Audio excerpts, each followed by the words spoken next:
There are many options that you have when it comes to filtering a measure field within Tableau. But before you can do any filtering, you need to know which data segments within your overall data set will work and which won't. The ones you are looking for are the ones with the number symbol next to them, such as this one here. This tells us that we can adjust our measurement filters for this data. As you can see, there are green ones as well as blue ones that have the number symbol next to them. This doesn't change how you will apply the measurement filters. The difference is that the blue ones are defined as discrete and the green ones are defined as continuous. The only difference you will see is that with the continuous ones, there's an automatic filter applied from the beginning, while the discrete ones don't have that. As I said, this difference doesn't change how you filter the data, so you follow the same steps to filter both, which I'm going to show you now. So to start filtering, I'm going to move this green 2022 data into my rows box so it appears in my visual.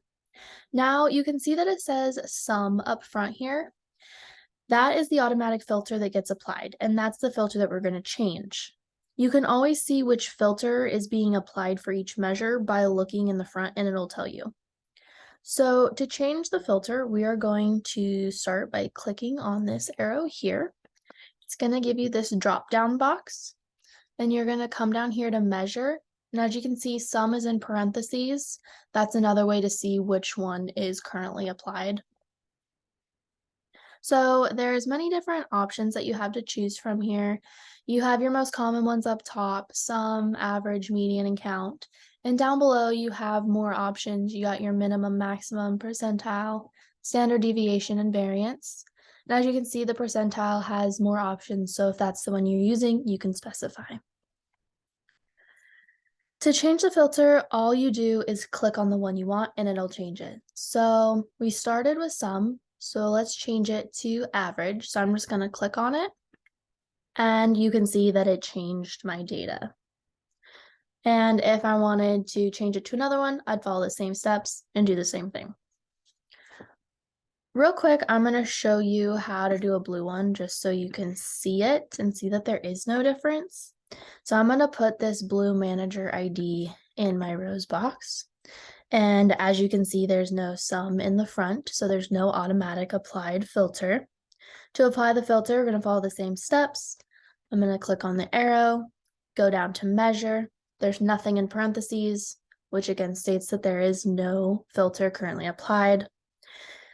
So let's just go ahead and apply sum. So it changes my visual, and you can see that it did that. You can also see that when we changed it, it turned our icon to green. This means that it transformed it from discrete to continuous. The reason for this is that you can't apply measure field filters to discrete data. But since it's still numerical data, it was able to be transformed into continuous for us. So as long as you select data that has the number symbol next to it over here, no matter whether it's blue or green, you can apply measurement filters on it. So now you know how to identify which data segments in your data set can have measure filters applied, as well as how to apply those filters.